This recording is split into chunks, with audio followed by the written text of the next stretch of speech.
नमस्कार। आज देखते हैं बाल विकास एवं शिक्षण शास्त्र के अति महत्वपूर्ण प्रश्न। तो चलिए शुरुआत करते हैं। पहला क्वेश्चन आपका है, श्रवण कौशल को विकसित करने के आधारों में से कौन नहीं है उसे चुनें।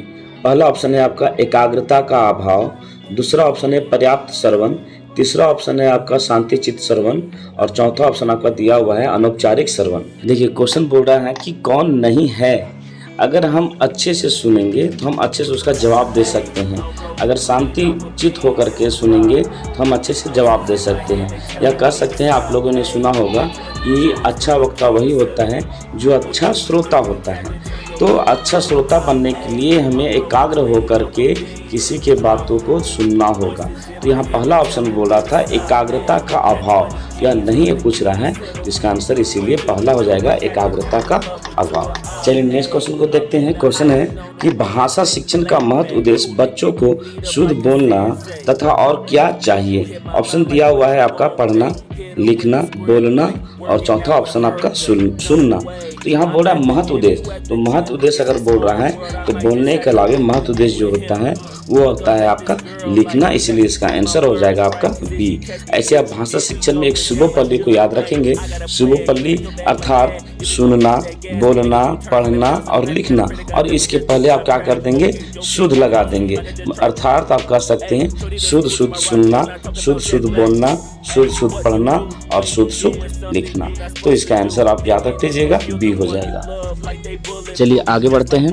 क्वेश्चन कर रहा है कि भाषा शिक्षण में शिक्षक को चाहिए कि भाषा सीखने के प्रति छात्रों को प्रारंभ से ही, ऑप्शन है पढ़ावें, लिखावें, उत्प्रेरित करें और दंडित करें। तो याद रखिएगा, अगर हम भाषा शिक्षण कर रहे हैं तो शिक्षक होने के नाते हमें बच्चे को उत्प्रेरित करना चाहिए ताकि अच्छे से भाषा ऐसो सीख सके। तो इसका आंसर आपका हो जाएगा सी, उत्प्रेरित करना। चलिए नेक्स्ट क्वेश्चन को देखते हैं। पठन कार्य के लिए कितनी विधियों की चर्चा की गई है। ऑप्शन दिया हुआ है 4, 2, 3 और 8। तो याद रखिएगा पठन कार्य के लिए 8 विधियों की चर्चा की गई है, इसलिए ऑप्शन इसका डी हो जाएगा।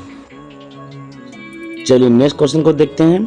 क्वेश्चन है छात्रों को लिखना सिखाने के लिए अनेक प्रकार के क्रियाकलापों का, ऑप्शन दिया हुआ है आयोजन करना चाहिए, प्रयोग करना चाहिए, पैमाना करना चाहिए और चौथा ऑप्शन फिर से दे दिया है प्रयोग करना चाहिए। तो याद रखेंगे, अगर हम छात्रों को लिखना सिखा रहे हैं तो उसके लिए विद्यालय में अनेक प्रकार के क्रियाकलापों का आयोजन करना चाहिए, आयोजन होना चाहिए, इसीलिए इसका आंसर हो जाएगा आपका ए। चलिए नेक्स्ट क्वेश्चन को देखते हैं। क्वेश्चन कर रहा है भाषा सीखी जाती है, VVI कर लीजिएगा, वेरी इंपॉर्टेंट क्वेश्चन है। ऑप्शन दिया हुआ है आपका बोलकर, लिखकर, अनुकरण द्वारा और चौथा ऑप्शन आपका पढ़कर। तो याद रखिएगा भाषा जो सीखी जाती है वो आपका अनुकरण द्वारा सीखा जाता है, इसीलिए इसका आंसर हो जाएगा आपका सी। बाल विकास के पिछले वीडियो मैंने बताया था, अगर आपके घर में बच्चे हो, छोटे बच्चे हो, तो आप उस बच्चे के एक्टिविटी को देखिए। आपका जो बाल विकास का क्वेश्चन जो है वो मान करके चलिए कि 30 to 40% जो है वो सॉल्व हो जाएगा, क्योंकि छोटे बच्चे को आप देखते होंगे कि वो बच्चा जो है आपको देख करके, अनुकरण कर करके बहुत सारा चीज़ को बोलना है सो सीख जाता है। वो पढ़ रहा नहीं होता है, वो लिख रहा नहीं होता है, वो केवल आपका अनुकरण करता है और अनुकरण करके वो बोलना सीखता है, अर्थात वो भाषा सीख जाता है। चलिए नेक्स्ट क्वेश्चन को देखते हैं। श्रवण विधि द्वारा अर्थ एवं भाव दोनों का विकास किस रूप में होता है। आपका ऑप्शन है पूर्ण रूप से, सम्यक रूप से, अधूरे रूप से और चौथा ऑप्शन पर्याप्त रूप से। चलिए इसका कमेंट्स बॉक्स में आप लोग आंसर बतलाइए।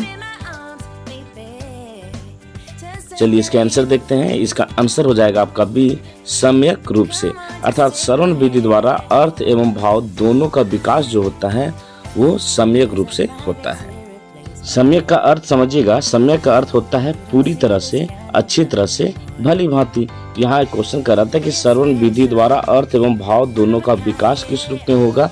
तो श्रवण विधि द्वारा अर्थ एवं भाव दोनों का विकास जो है वो बिल्कुल अच्छी तरह से होगा, भली भांति होगा और पूरी तरह से होगा, जिसे एक शब्द में आप कहें तो सम्यक कहा जाता है, इसलिए आंसर आपका सम्यक रूप से होगा। चलिए नेक्स्ट क्वेश्चन को समझते हैं। क्वेश्चन कर रहा है कि श्रवण विधि द्वारा शब्द भंडार की वृद्धि के लिए बच्चे स्वयं, ऑप्शन दिया हुआ है सीखेंगे, प्रयत्नशील होंगे, पढ़ेंगे और चौथा ऑप्शन आपका रुचि लेंगे। तो याद रखिएगा इसका आंसर हो जाएगा आपका प्रयत्नशील होंगे। क्वेश्चन फिर से रिपीट कर दे रहे हैं कि श्रवण विधि द्वारा शब्द भंडार की वृद्धि के लिए बच्चे स्वयं, तो बच्चे स्वयं जो हैं वो प्रयत्नशील होंगे, अर्थात ऑप्शन बी आपका आंसर हो जाएगा। चलिए नेक्स्ट क्वेश्चन, इसका आंसर आप लोग कमेंट्स बॉक्स में कमेंट्स कर बताइए। क्वेश्चन मैं पढ़ दे रहा हूँ। क्वेश्चन है कि मौन पठन से किस क्षमता का विकास होता है। फिर से क्वेश्चन रिपीट कर देते हैं, मौन पठन से किस क्षमता का विकास होता है। आपका ऑप्शन दिया हुआ है कलात्मकता, लेखन प्रवीणता और चौथा ऑप्शन आपका है रचनात्मकता। तो याद रखिएगा मौन पठन जो होता है उसमें आपका रचनात्मकता का विकास होता है, अर्थात ऑप्शन आपका डी हो जाएगा आंसर। चलिए नेक्स्ट क्वेश्चन को देखते हैं। मौन पठन के सतत अभ्यास से किस शक्ति का विकास होता है।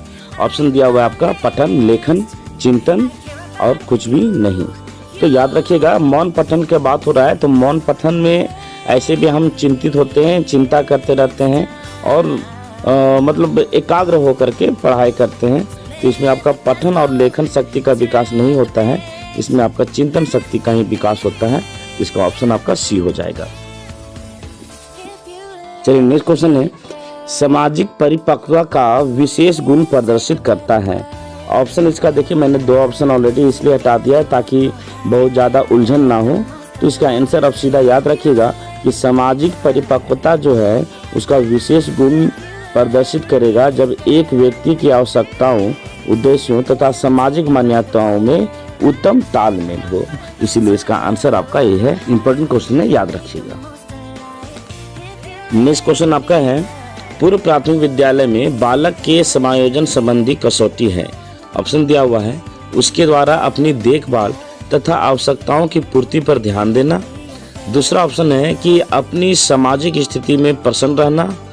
तीसरा ऑप्शन आपका दिया हुआ है अलग अलग बालकों के साथ खेलने की प्रवृत्ति और चौथा ऑप्शन आपका है उसमें आत्मनिर्भरता का विकास तथा पूर्ण निर्भरता से स्वतंत्र रहने की प्रवृत्ति। तो याद रखिएगा पूर्व प्राथमिक का बात कर रहा है तो पूर्व प्राथमिक में क्या होगा परेशानी, तो आत्मनिर्भरता का विकास तथा पूर्ण निर्भरता से स्वतंत्र रहने की प्रवृत्ति, अर्थात ऑप्शन डी हो जाएगा इसका आंसर। चलिए नेक्स्ट क्वेश्चन को देखते हैं। क्वेश्चन कर रहा है कम्युनिकेशन शब्द की व्युत्पत्ति हुई है। ऑप्शन दिया हुआ है आपका कम्युनिस्ट, कम्यून, कंप्यूट और कंप्यूटर। ये तो याद रखिएगा कम्युनिकेशन जो है इंग्लिश का शब्द है और इसकी उत्पत्ति हुई है लैटिन शब्द कम्युनिस्ट से, जिसका अर्थ अगर साधारण भाषा में कही जाए तो एक ऐसा प्रक्रिया जिसके जरिए एक से ज़्यादा इंसान जो है वो अपनी फीलिंग को एक्सप्रेस कर सकता है। इसीलिए इसका आंसर आपका ए है कम्युनिस्ट। चलिए नेक्स्ट क्वेश्चन को देखते हैं।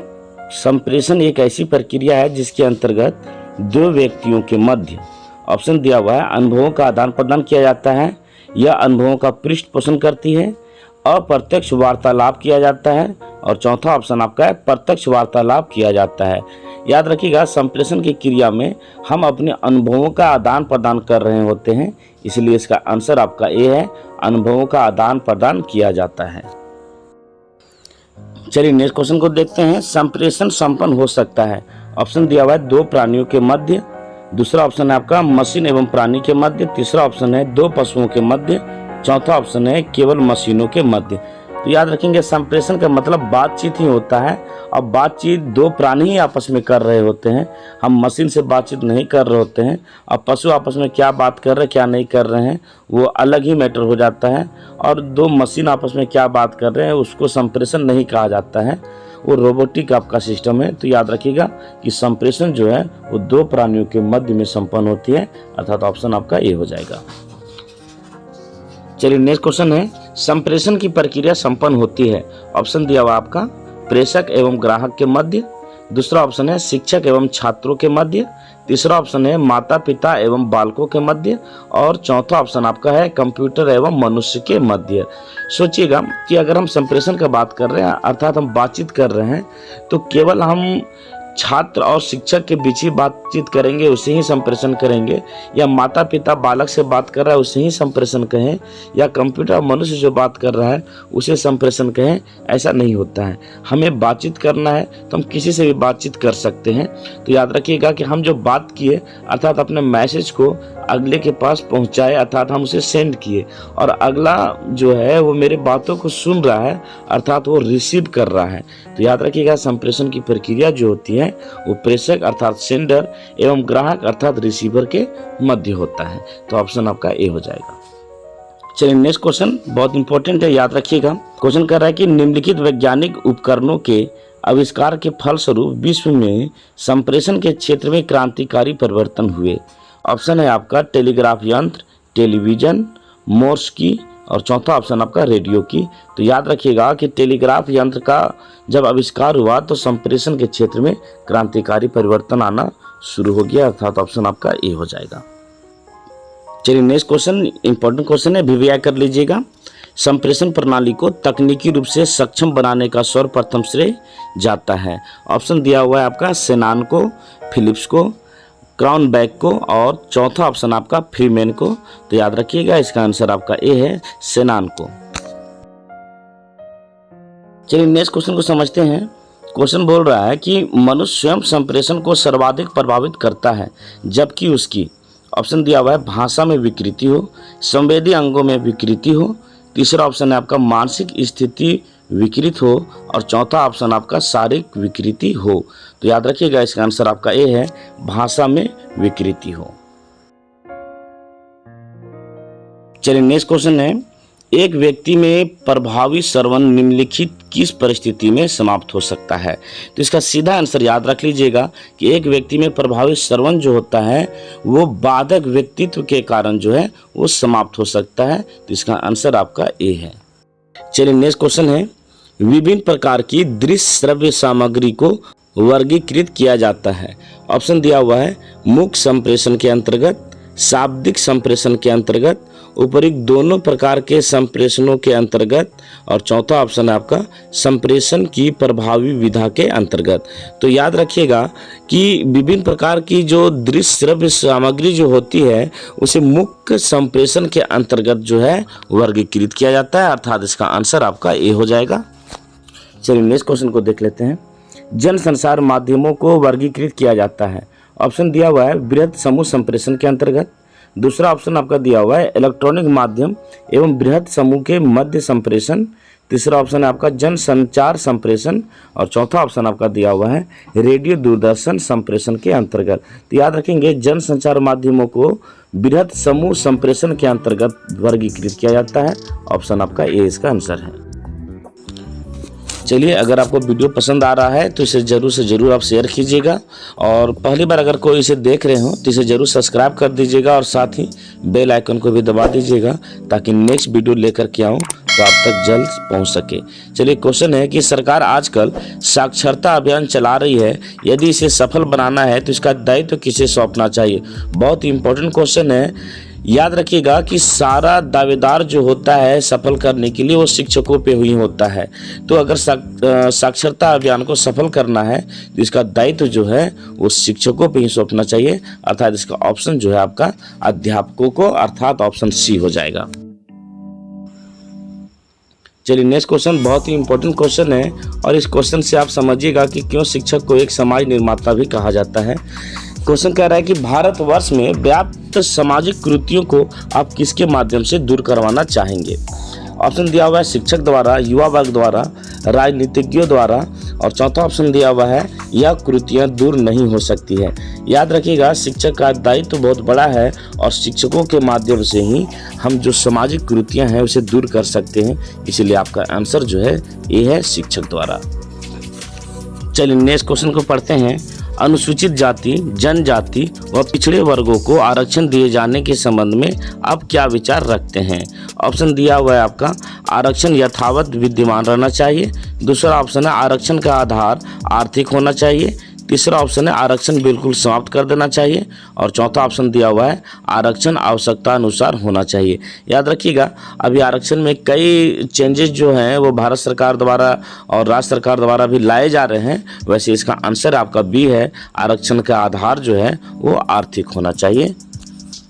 मिलते हैं अब नेक्स्ट वीडियो में इससे भी अच्छा और महत्वपूर्ण क्वेश्चन के साथ। तब तक के लिए धन्यवाद।